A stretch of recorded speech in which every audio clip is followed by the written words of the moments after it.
In this video, you will learn about conditions and branching. Comparison operations compare some value or operand. Then, based on some condition, they produce a boolean. Let's say we assign a value of a to 6. We can use the equality operator denoted with two equal signs to determine if two values are equal. In this case, if 7 is equal to 6. In this case, as 6 is not equal to 7, the result is false. If we performed an equality test for the value 6, the two values would be equal. As a result, we would get a true. Consider the following equality comparison operator. If the value of the left operand, in this case the variable, I, is greater than the value of the right operand, in this case 5, the condition becomes true, or else we get a false. Let's display some values for I on the left. Let's see the values greater than 5 in green and the rest in red. If we set I equal to 6, we see that 6 is larger than 5, and as a result, we get a true. We can also apply the same operations to floats. If we modify the operator as follows, if the left operand I is greater than or equal to the value of the right operand, in this case 5, then the condition becomes true. In this case, we include the value of 5 in the number line, and the color changes to green accordingly.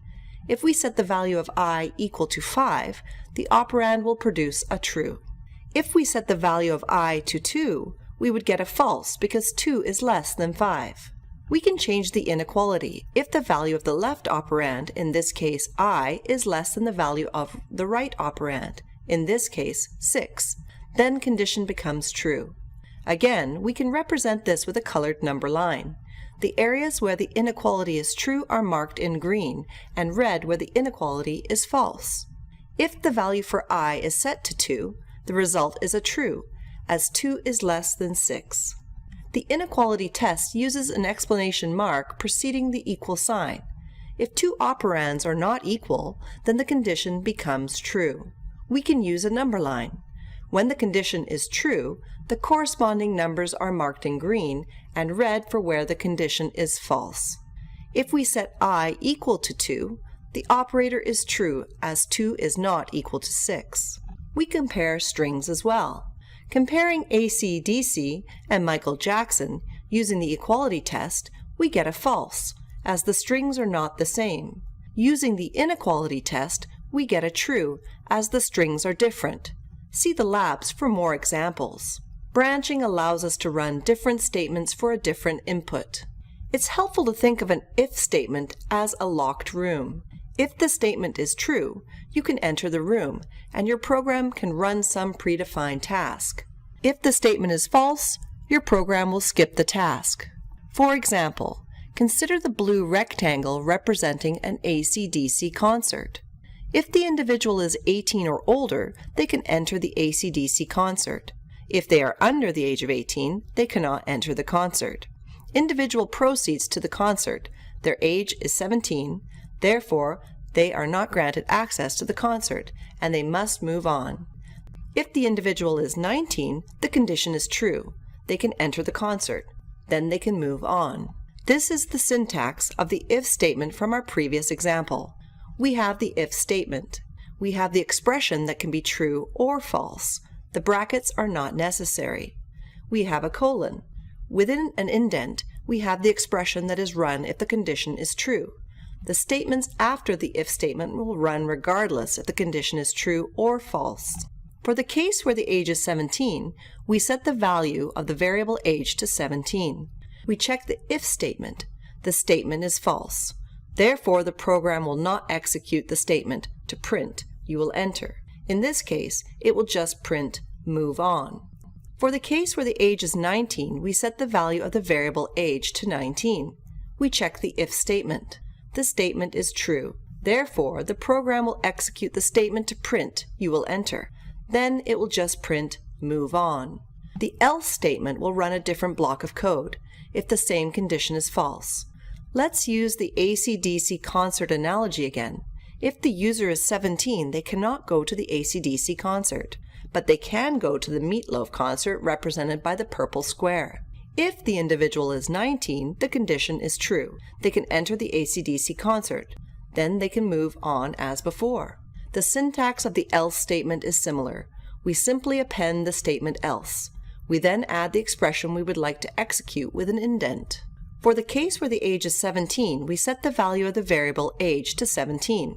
We check the if statement. The statement is false. Therefore, we progress to the else statement. We run the statement in the indent.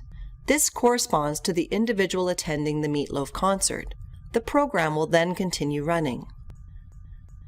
For the case where the age is 19, we set the value of the variable age to 19. We check the if statement. The statement is true. Therefore, the program will execute the statement to print "you will enter." The program skips the expressions in the else statement and continues to run the rest of the expressions. The elif statement, short for else if, allows us to check additional conditions if the preceding condition is false. If the condition is true, the alternate expressions will be run. Consider the concert example.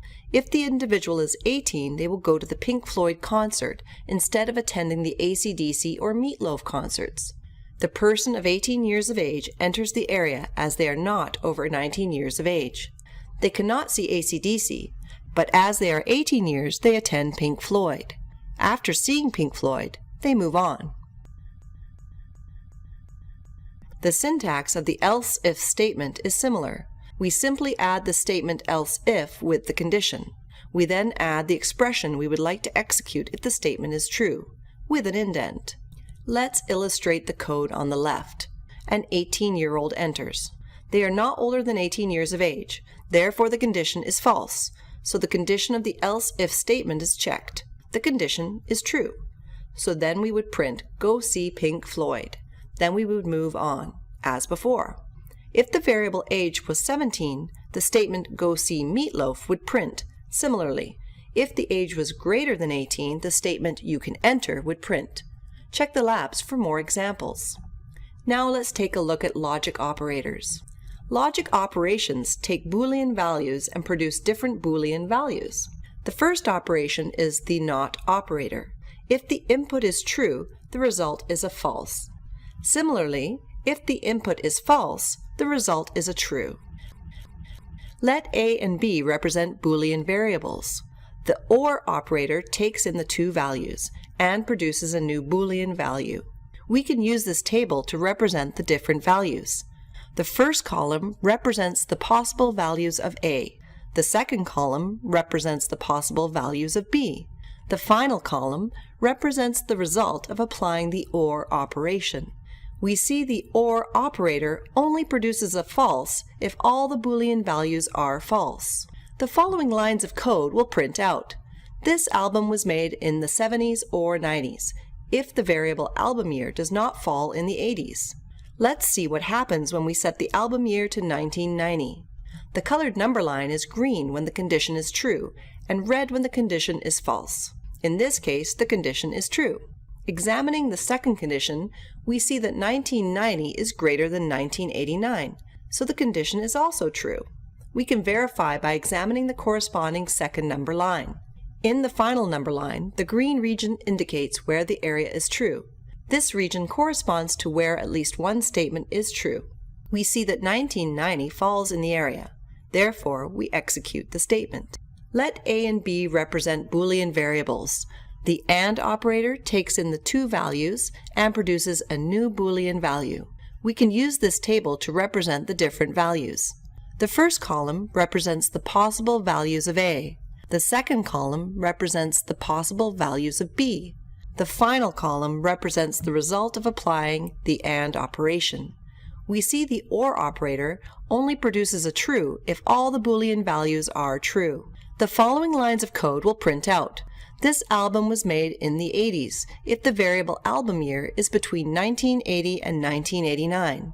Let's see what happens when we set the album year to 1983. As before, we can use the colored number line to examine where the condition is true. In this case, 1983 is larger than 1980, so the condition is true. Examining the second condition, we see that 1990 is greater than 1983, so this condition is also true. We can verify by examining the corresponding second number line. In the final number line, the green region indicates where the area is true. Similarly, this region corresponds to where both statements are true. We see that 1983 falls in the area. Therefore, we execute the statement. Branching allows us to run different statements for different inputs.